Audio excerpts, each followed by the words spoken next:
میری تربیت اور تزکیہ اپنا نہیں ہے، میں دوسرے کا کیا کروں؟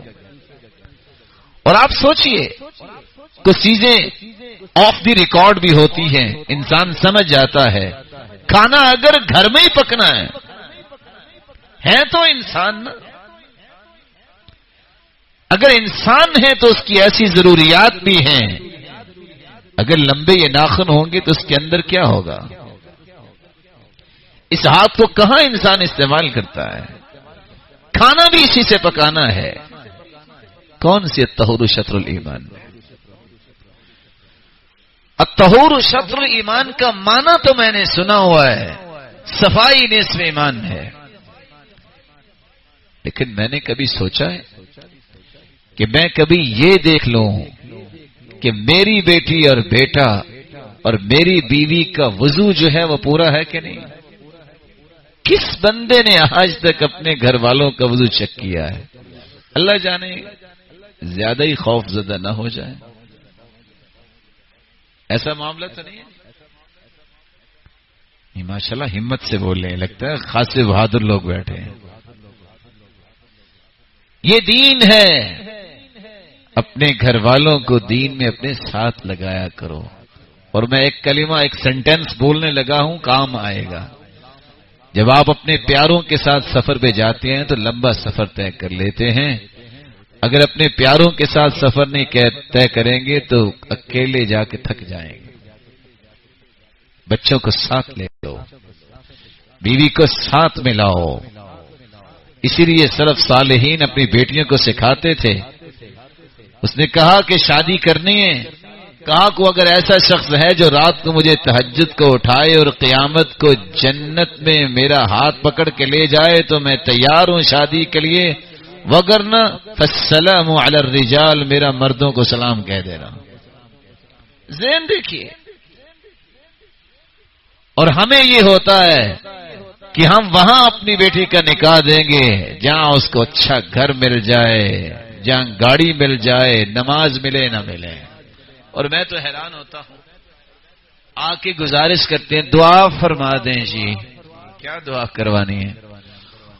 وہ بچہ ویسے نماز تو نہیں پڑھتا، کھاتا پیتا ہے، تو دعا کر دیں اللہ اسے نیک کر دے۔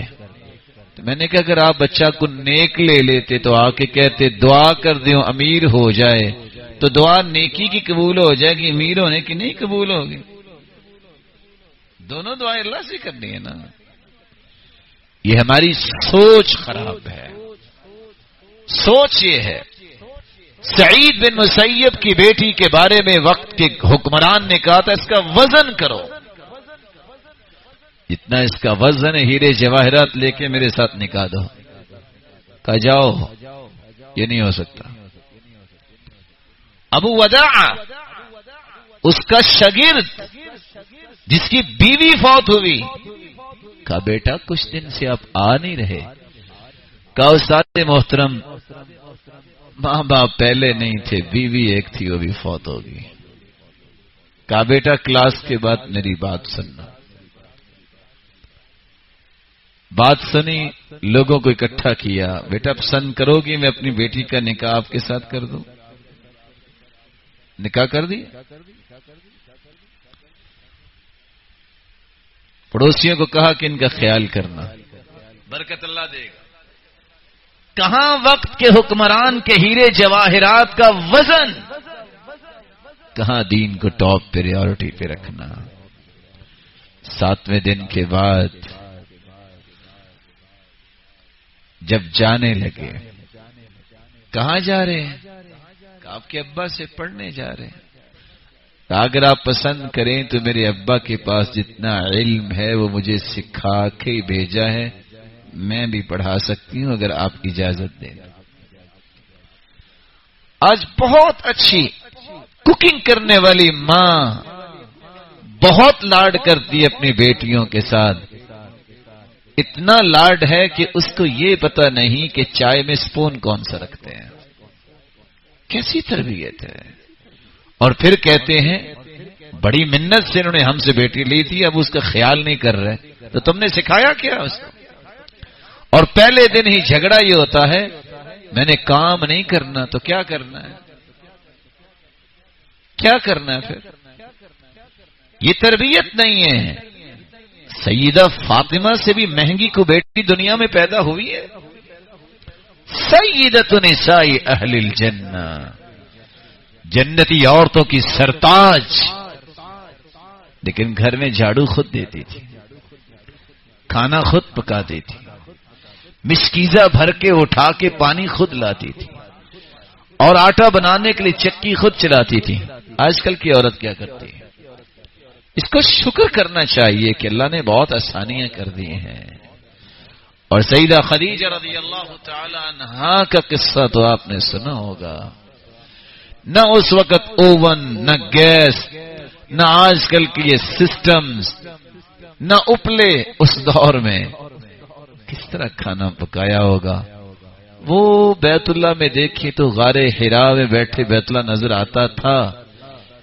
40 سال کی عمر میں تو 25 سال کی عمر میں تو شادی ہوئی اللہ کے رسول کی، اور 40 سال کی عمر میں نبوت آئی. تو اس وقت سیدہ خدیجہ کی عمر 55 سال. کیا جی؟ تو 55 سالہ بہادر آج غار حرا پہ چڑھ جائے گا؟ بولے. یہ الگ بات ہے کہ وہاں جانا کوئی سنت نہیں ہے، لیکن جوان بھی جب غار حرا پہ چڑھتے ہیں تو ان کی جوانی آج بھی جواب دے جاتی ہے. کھانا پکا کے غار حرا پہنچاتی سیدہ خدیجہ. رب کو یہ عادت کتنی پسند آئی. ادھر کھانا لے کے گھر سے نکلی، سامنے تھی غار حرا. خدیجہ پہنچی نہیں، ہواؤں اور فضاؤں میں تیرتے ہوئے جبریل امین غار حرا میں پہلے پہنچ گئے اور جا کے کہتے ہیں ان هذه خدیجہ قد اتتک.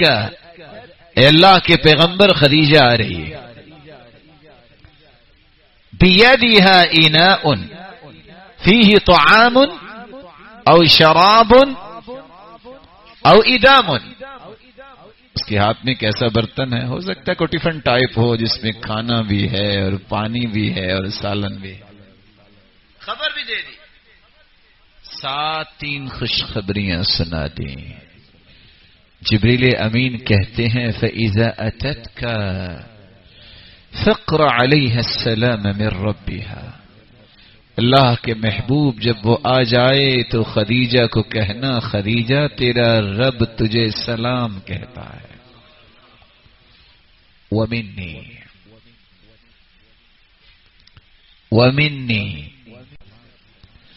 وَبَشِّرْهَا بِبَيْتٍ فِي الْجَنَّةِ بِالنَّصَبٍ لَا صَخَبَ فِيهِ وَلَا نَصَبٍ.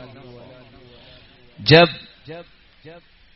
وَبَشِّرْهَا بِبَيْتٍ فِي الْجَنَّةِ مِنْ قَصَبٍ لَا نَصَبَ فِيهِ وَلَا صَخَبٍ.